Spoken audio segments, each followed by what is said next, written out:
everyone, so we're going to talk about star signs. Now this video is going to be about the Pisces sun sign. We're only focusing on the Western astrology, so that's the 12 houses of the Zodiac. Every few years or so the whole thing about Ophiuchus comes about and the 13th house and all of that. Ophiuchus is a constellation just like our star signs, and if we added in every single constellation in the sky into our zodiac houses, we would all be 1,000 different star signs for one day. So that is why Western astrology has only ever been and will only ever be the 12 houses. This is actually the final video of my sun signs. This is the 12th one, and it is all about the 12th sign, Pisces, the last sign in the cycle. However, I will be going on to doing rising and moon signs, so please do keep an eye out for those. So let's begin with Pisces. Now, as I've already said, it is the 12th zodiac house that we have, and it's the last in the cycle. They run from the 19th of February to the 20th of March, and their element is water, and its power colour is purple. Their birthstones tend to be aquamarines, amethyst, bloodstones, jet and rock crystal. Pisces are a mutable sign, and this means they effortlessly adapt to any surroundings. They are really visionary, and they have this unparalleled access to the collective unconsciousness through clairvoyance, really. They make incredible artists, and they're really creative people. They're kind and they're gentle, and they're invigorated by sharing experiences of music and romance. Their personality is really complex, like most other signs, to be honest, but they are known for being empathetic and generous, but they can suffer from being overly emotional, very impressionable, and being quite closed off. Let's take a look at the Pisces symbol. Now, Pisces is represented by the fish, and it's symbolized by two fish swimming in opposite directions. This really represents the constant division of Pisces' attention between reality and fantasy. Healing, dreams, imagination, romance, self-delusion, karma. These are all main traits of Pisces.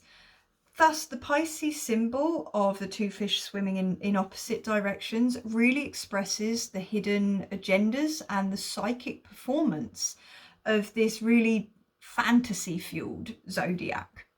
Like quite creative people, the kind of mysterious poet, but they are very known for a compassionate nature. So if we look at some famous people who Pisces include the likes of Camila Cabello, Justin Bieber, George Washington, Albert Einstein, Adam Levine, and Baron Trump.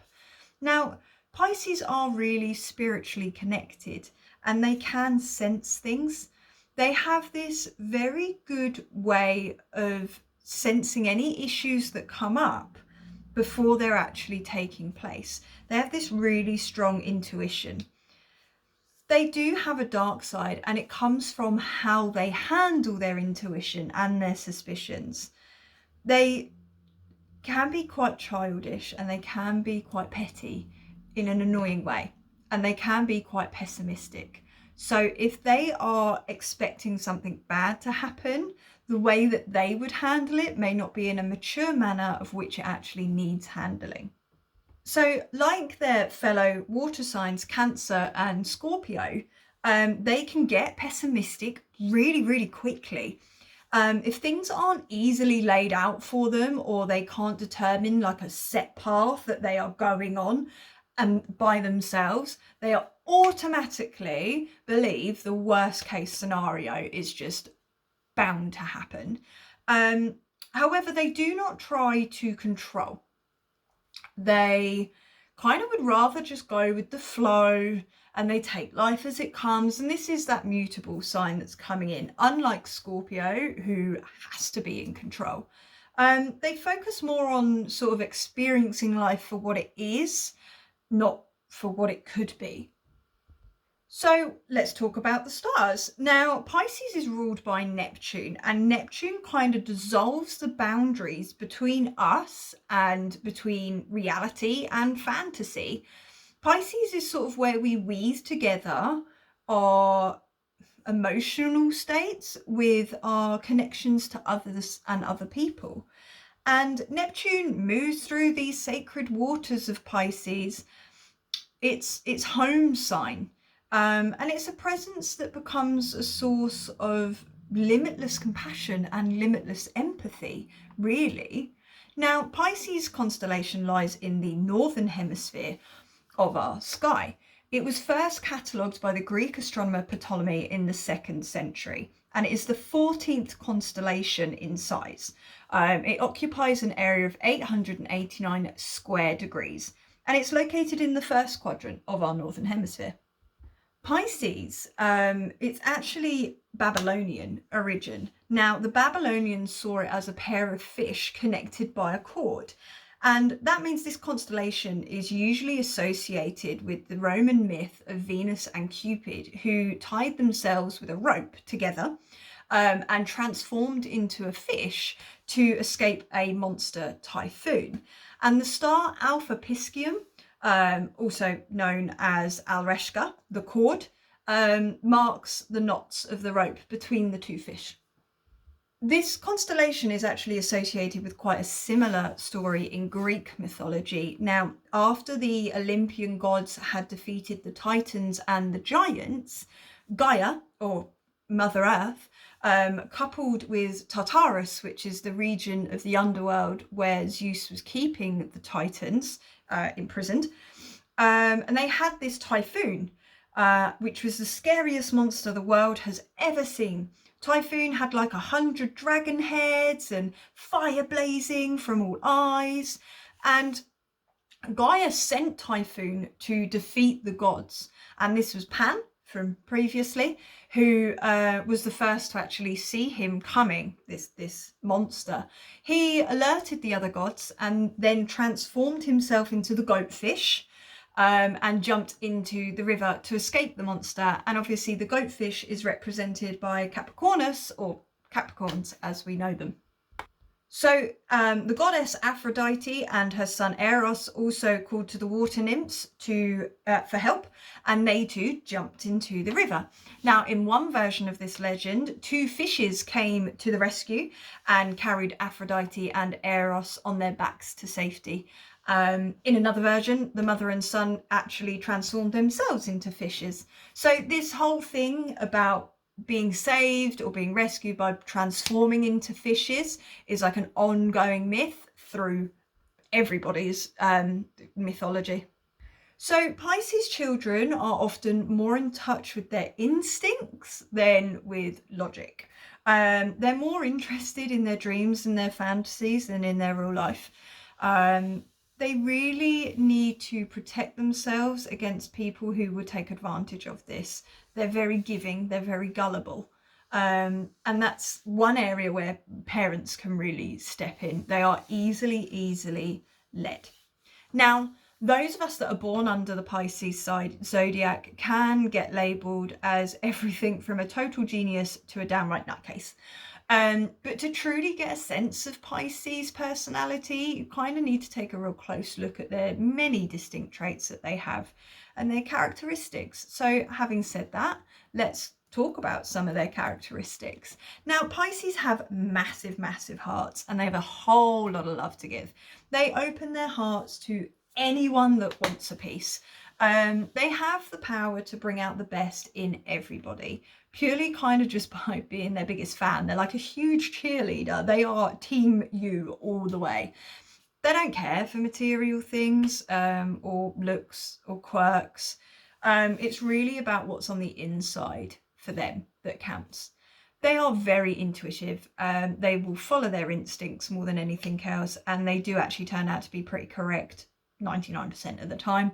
They prefer quality over quantity when it comes to friends. So especially if they see that friendship leading somewhere bad, they'll tend to cut it off before it even starts. They are big dreamers and they are huge escapists. They like to get lost in their own little world of imagination and not really pay any attention to reality. And it really makes them a bit of a sucker for romance, being swept off their feet into this idealistic fairy tale.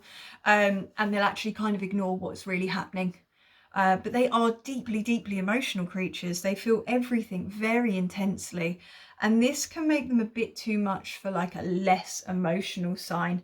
But they are really in touch with their spiritual sides, and they can be so empathetic when it comes to anyone else, which is why sometimes the emotions they're feeling might not actually be their own, but it's the others around them. And they really have to learn to be able to separate from their emotions from other emotions. They are very giving, they are very generous, and they can read people pretty quickly too.